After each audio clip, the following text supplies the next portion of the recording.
গরিব মানুষের আবাসের টাকা ভারতবর্ষের সংসদ অনুযায়ী, রীতি নীতি আইন সবার আইন অনুযায়ী সেই 60% টাকা কেন্দ্রকে দিতে হবেই, সেই টাকা পর্যন্ত কেন্দ্র ছাড়েনি।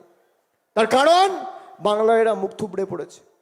জলের টাকা বন্ধ, সর্বশিক্ষা মিশনের টাকা বন্ধ, জল জীবন মিশনের টাকা বন্ধ, গ্রাম সড়ক যোজনার টাকা বন্ধ, আবাস যোজনার টাকা বন্ধ, 100 দিনের টাকা বন্ধ।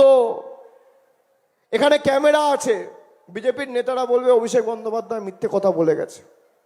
গত 5 বছরে মোদী সরকার, 5 বছরে, আজকে 2026, 2021, 22, 23, 24, 25, 26, এই 5.5-6 বছরে যদি মোদী সরকার শ্বেতপত্র প্রকাশ করে বলতে পারে যে ভারত বাংলায় কোনো একটা গরিব মানুষের ছাদের ব্যবস্থা মোদী সরকার করেছে বা আবাস যোজনায় কাউকে 10 পয়সা দিয়েছে, আমি রাজনীতি করব না।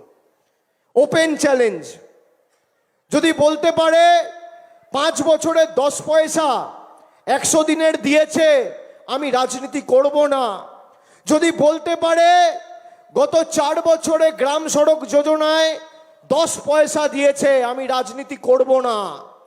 যদি বলতে পারে জল জীবন মিশনে এই অর্থবর্ষের টাকা ছেড়েছে, আমি রাজনীতি করব না। চ্যালেঞ্জ দিয়ে যাচ্ছি। মিডিয়া রয়েছে, আপনাদের হাতে মোবাইল ফোন রয়েছে, রেকর্ড করুন। এরা গরিব মানুষের টাকা বন্ধ করে রেখেছে। বিজেপি যদি জেতে আপনার চোখের জল নেমে আসবে, আর তৃণমূল জিতলে আপনার মুখে হাসি ফুটবে। এটা প্রতিষ্ঠিত, প্রমাণিত।